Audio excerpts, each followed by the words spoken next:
श्री राधा कृष्णाय नमो नमः। सर्वप्रथम मैं भगवान श्री राधा गोविंद के चरण कमलों की वंदना करता हूँ। आप सभी सज्जन भक्तजनों को भी नमस्कार करता हूँ। आज की कथा को जब मैंने सर्वप्रथम पढ़ा था तो अपने नेत्रों से निकलने वाले अश्रु की धारा को रोक न सका था और कई दिन उस दुखद दृश्य की कल्पना करके व्यथित रहा। आज जब मैं आप सभी के सामने इस कथा को प्रस्तुत कर रहा हूँ तो मुझे उसी व्यथा और पीड़ा का अनुभव हो रहा है। संभवतः अगर आपने इस कथा को पूरा श्रवण भक्ति भाव और प्रेम और एकाग्रता से किया तो शायद आप भी भाव विभोर हो रो पड़े। पिछले कथा में गोपियाँ और श्री राधा ने मिलकर अक्रूर जी के रथ को तोड़ डाला था और कृष्ण को मथुरा ले जाने से रोक दिया था। आगे भगवान श्री कृष्ण प्रिया जी को अनेक तरह से अध्यात्म योग की शिक्षा से समझाते हैं, अपने और श्री राधा के दिव्य स्वरूप का भी स्मरण कराते हैं। तत्पश्चात सुखपूर्वक श्री राधा के साथ शयन करते हैं। अब प्रातःकाल हो गई है और माधव उठकर मथुरा जाने को तैयार हैं और इधर श्री राधा का जो दयनीय स्थिति है उसे सुनकर एक साधारण भक्त भी पसीज जाए और रो पड़े। हम आज इसी मार्मिक दृश्य से दृष्टिगोचर होंगे और राधा माधव करुण संवाद, देवताओं द्वारा भगवान श्री कृष्ण की स्तुति और श्री कृष्ण द्वारा श्री राधा को मथुरा जाने से पहले उपदेश और दिव्य वरदान की कथा का श्रवण करेंगे। कृपया कथा श्रवण करते क्षण उस दृश्य की कल्पना अपने मन और हृदय में करें। कथा इस प्रकार से प्रारंभ होती है। नारायण ऋषि नारद जी से कहते हैं, नारद, पुरातन परमेश्वर श्याम सुंदर श्री कृष्ण ने पुष्पसैया से उठकर निद्रा में निमग्न हुई अपनी प्राणोपमा प्रियतमा श्री राधा को तत्काल ही जगाया। वस्त्र के अचल से उनके मुख को पोंछ निर्मल करके मधुसूदन ने मधुर एवं शांत वाणी में उनसे कहा, पवित्र मुस्कान वाली रासेश्वरी व्रज स्वामिनी, क्षण भर रास मंडल में ही ठहरो अथवा वृंदावन में घूमो या गोष्ठों में ही चले जाओ, अथवा तुम रास की अधिष्ठात्री देवी हो, इसलिए क्षणभर इस रास मंडल में ही रास रस का आस्वादन करो। जैसे ग्राम ग्राम में सर्वत्र ग्राम देवता रहते हैं, उसी तरह रासेश्वरी को रास में सदा रहना चाहिए। अथवा सुंदरी, तुम अपनी प्यारी सखियों के साथ क्षण भर के लिए चंदनवन या चंपक वन में घूमे आओ या यहीं रहो। मैं कुछ क्षण के लिए घर को जाऊंगा, वहाँ मुझे एक विशेष कार्य करना है, अतः प्राण वल्लभे थोड़ी देर के लिए प्रसन्नता पूर्वक मुझे अनुमति दे दो। तुम मेरे प्राणों की अधिष्ठात्री देवी हो, तुम में ही मेरे प्राण बसते हैं। प्रिय, प्राणी अपने प्राणों को छोड़कर कहाँ ठहर सकता है? तुम में ही सदा मेरा मन लगा रहता है। तुमसे बढ़कर प्यारी मेरे लिए कोई दूसरी है ही नहीं। केवल तुम ही मुझे शंकर से अधिक प्रिय हो। यह सत्य है, शंकर मेरे प्राण है, परंतु सदी राधे तुम तो प्राणों से भी बढ़कर हो। यूँ कहकर भगवान वहाँ से जाने को उद्यत हुए। वे सर्वज्ञ और सब कुछ सिद्ध करने वाले हैं, सबके आत्मा और पालक और उपकारक हैं। उन्होंने अक्रूर का आगमन जानकर व्रज में जाने का विचार किया। श्री कृष्ण का मन बट गया है, वे अन्यत्र जाने को उत्सुक है। यह देख राधिका व्यथित हृदय से बोली, हे नाथ, हे रमन श्रेष्ठ, प्रिय लगने वाले मेरे समस्त संबंधियों में तुम ही श्रेष्ठ हो। प्राणनाथ मैं देखती हूँ इस समय तुम्हारा मन बटा हुआ है। तुम्हारे चले जाने पर मेरा प्रेम और सौभाग्य सब कुछ लुट जाएगा। मुझे शोक के गहरे समुद्र में डालकर तुम कहाँ चले जा रहे हो? मैं विरह से व्याकुल हूँ, दीन हूँ और तुम्हारी ही शरण में आई हूँ। अब मैं फिर घर को नहीं लौटूंगी, दूसरे वन में चली जाऊंगी और दिन रात हा कृष्ण हा कृष्ण हा कृष्ण का गान करती रहूंगी। अथवा किसी वन में भी नहीं जाऊंगी, प्रेम के समुद्र में प्रवेश करूंगी और मन में केवल तुम्हारी कामना लेकर इस देह का त्याग कर दूंगी। जैसे आकाश, आत्मा, चंद्रमा और सूर्य सदा साथ रहते हैं, उसी तरह तुम मेरे आंचल में बंधकर सदा पास ही रहते और साथ साथ घूमते हो। किंतु दीन वत्सल, इस समय तुम मुझे निराश करके जा रहे हो।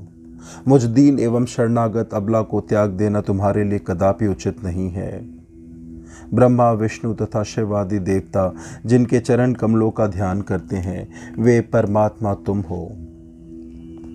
तुमने माया से गोप वेश धारण कर रखा है। मैं ईर्ष्यालु नारी तुम्हें कैसे जान सकती हूँ। देव, मैंने तुम्हें पति समझकर अथवा अभिमान के कारण तुम्हारे प्रति जो दुर्नीतिपूर्ण बर्ताव तथा सहस्त्र अपराध किए हैं, उन्हें क्षमा कर दो। मेरा गर्व चूर चूर हो गया है और मेरे सारे इच्छाएं दूर चले गए हैं। अपने सौभाग्य को आज मैं अच्छी तरह से समझ चुकी हूँ। हे नाथ, इसके सिवा तुमसे और क्या कह सकती हूँ। गर्ग के मुख से तुम्हारे विषय में सुनकर जानकर भी मैं तुम्हारी माया से मोहित हो गई। इस समय प्रेम अतिरेक अथवा भक्ति पाश से बंधकर मैं तुम्हें और क्या कहूँ। प्राणवल्लभ प्रभु, तुम्हारे बिना मुझे एक क्षण 100 युगों के समान जान पड़ता है। फिर 100 वर्षों तक मैं किस तरह जीवन धारण कर सकूंगी। मुने, ऐसा कहकर राधिका भूमि पर गिर पड़ी और सहसा मूर्छित हो इतना ही खो बैठी। उन्हें मूर्छित देख कृपा निधान श्री कृष्ण ने कृपा पूर्वक सचेत किया और हृदय से लगा लिया। फिर शोकहारी योगों द्वारा उन्हें अनेक प्रकार से समझाया, तथापि सुचिस्मिता श्री राधा शोक को त्याग न सकी। सामान्य वस्तु का भी शोक भी मनुष्य के लिए शोकप्रद हो जाता है। फिर जहाँ देह और आत्मा का विषय होता है, वहाँ सुख कैसे हो सकता है। उस दिन ब्रजराज श्याम सुंदर व्रज में नहीं लौट सके। बाद में जब वे वापस श्री राधा के पास आते हैं तो उनके पास आकर श्री राधा के साथ क्रीड़ा सरोवर के तट पर जाते हैं। वहाँ उनके साथ भगवान पुनः रास क्रीड़ा करते हैं। तदंतर आनंद मग्ना श्री राधिका जी को शयन आ जाती है। इसी समय लोक पितामह ब्रह्मा जी शिव, शेष आदि देवताओं तथा मुनिंद्रों के साथ वहां आए। आकर उन्होंने धरती पर माथा टेक प्रणाम किया और हाथ जोड़ वे पुनः उन परिपूर्णतम परमेश्वर का सामवेदोक्त स्त्रोत से स्तवन करने लगे। ब्रह्मा जी बोले, जगदीश्वर आपकी जय हो, जय हो।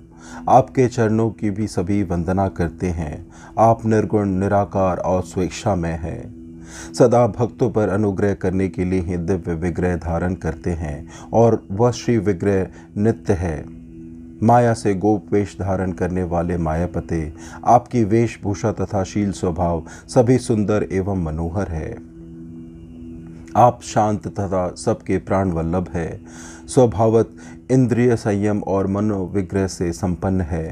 नितांत ज्ञानंद स्वरूप परात्पर, प्रकृति से परे, सबके अंतरात्मा, निर्लिप्त साक्षी स्वरूप, व्यक्त अव्यक्त रूप, निरंजन, भूतल का भार उतारने वाले करुणा सागर, शोक संताप नाशन, जरा मृत्यु और भय आदि को हर लेने वाले, शरणागत रक्षक, भक्तों पर दया करने के लिए व्याकुल रहने वाले, भक्त वत्सल, भक्तों को संचित धन तथा सच्चिदानंद स्वरूप है।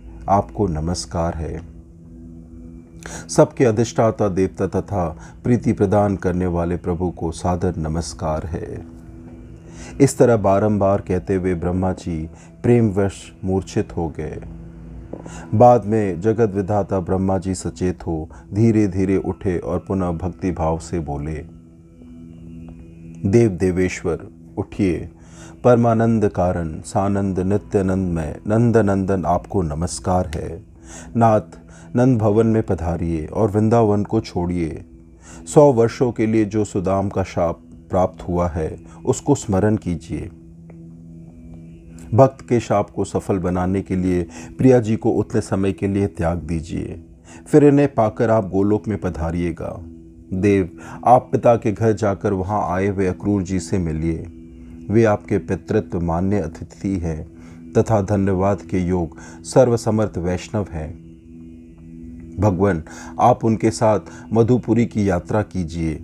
हरे, वहाँ शिव के धनुष को तोड़िए और शत्रुगणों को हतोत्साह कीजिए, मार भगाइए।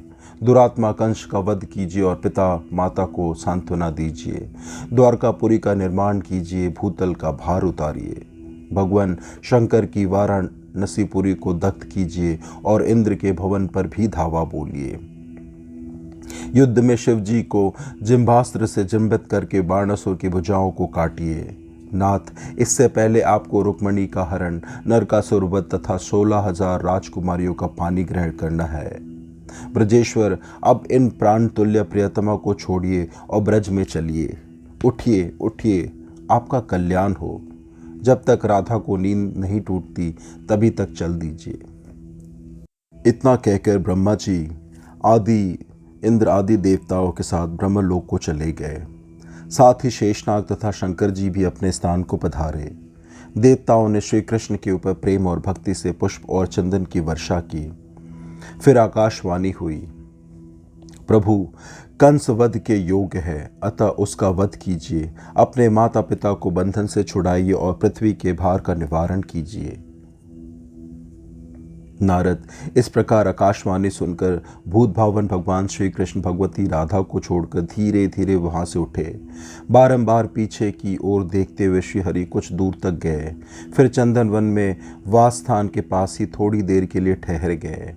उधर राधा निद्रा त्याग कर अपनी शैया से उठ बैठी और शांत कांत प्राण वल्लभ श्री हरि को वहां ना देख विलाप करती हुई बोली,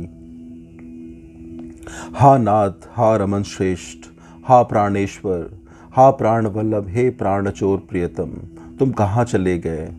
फिर एक क्षण तक के लिए अन्वेषण करती हुई वे मालती वन में घूमती फिरी। कभी क्षण भर के लिए बैठ जाती, कभी उठ जाती और कभी भूतल पर सो जाती। कुछ क्षणों तक अत्यंत उच्च स्वर से बारंबार रोदन और विलाप करती रही। हे नाथ, आओ आओ, ऐसा बारंबार करके वे संताप से मूर्छित हो गई। विरानिल से संतप्त हो घास फूस के ढके हुए भूतल पर इस तरह गिरी मानो प्राणांत हो गया हो। उस समय वहां अग्नित गोपियां आ पहुंची। किन्हीं के हाथों में चवर थे और कोई चंदन का अनुलेपन लिए आई थी। उन सब के बीच जो प्यारी सखी थी, उसने श्री राधा को अपनी छाती से लगा लिया। वो प्रिया जी को मरणासन सी देख प्रेम से विहल हो रोने लगी। उसने पंकज के ऊपर सजल कमल दल को बिछाकर उस पर श्री राधा को सुलाया। वे चेष्टाहीन और मृतक सी जान पड़ती थी। गोपियां सुंदर श्वेत चवर डुलाती हुई उनकी सेवा में लग गई। उनके अंगों में चंदन का लेप किया। उस अवस्था में सती राधा के वस्त्र गीले हो गए थे। इतने में ही श्री कृष्ण वहां लौट आए और अपनी उन प्राण वल्लभा को पूर्वोक्त अवस्था में देखा। नारद, जब वे पास आने लगे तो बलवती गोपियों ने उन्हें रोक दिया और उन्हें इस तरह पकड़ कर ले आई जैसे राजभय आदि से प्रेरित हो किसी दंडनीय अपराधी को बांधकर लाया गया हो। निकट आकर कृपा निधान श्री कृष्ण ने राधा को गोद में बिठा लिया, उन्हें सचेत किया और प्रबोधक वचनों द्वारा समझाया। होश में आकर देवी राधा ने जब प्राण वल्लभ को देखा तब वे सुस्थिर हो गई और उन्होंने विरह ज्वर को त्याग दिया। उस समय राधा की चतुर सखी रत्नमाला, जो सबके द्वारा सम्मानित थे, श्री कृष्ण से नीति का सारभूत परम उत्तम मधुर वचन कहने लगी। रत्नमाला बोली, श्री कृष्ण, सुनो, मैं ऐसी बात बताती हूँ जो परिणाम में सुख देने वाली, हितकारक, सत्य नीति का सारभूत तथा पति पत्नी में प्रीति बढ़ाने वाली है। वह नीति सम्मत, वेदों और पुराणों द्वारा अनुमोदित, लोक व्यवहार में प्रशंसनीय तथा उत्तम यश की प्राप्ति कराने वाली है। नारियों को जैसे माता प्यारी होती है, उसी तरह बंधुजनों में भाई प्रिय होता है। भाई से प्रिय पुत्र और पुत्र से प्रिय पति होता है।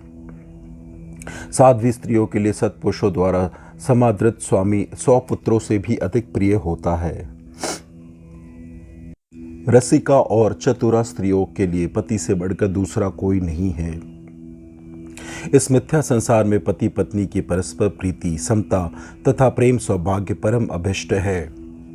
जिस घर में पति पत्नी एक दूसरे के प्रति संभाव नहीं रखते, वहां दरिद्रता का निवास है। वहां उन दोनों का जीवन निष्फल है। स्त्री के लिए स्वामी से मतभेद या फूट होना महान दुख की बात है। वैसा जीवन शोक और संताप का बीज तथा मरण से भी अधिक कष्टदायक है। सोते और जागते समय भी स्त्रियों के प्राण पति में ही बसते हैं। पति ही इहलोक और परलोक में स्त्री का गुरु है। नाथ, जो ही आप यहाँ से गए तो ही राधा को मूर्छा आ गई। ये सहसा घास से ढकी हुई भूमि पर गिर पड़ी। उस समय मैंने इनके मुख पर उत्तम शीतल जल का छींटा दिया। तब इनकी सांसें चलने लगी और कुछ कुछ चेतना आई। मेरी सखी क्षण क्षण में पुकार उठती है, हे नाथ, हे कृष्ण।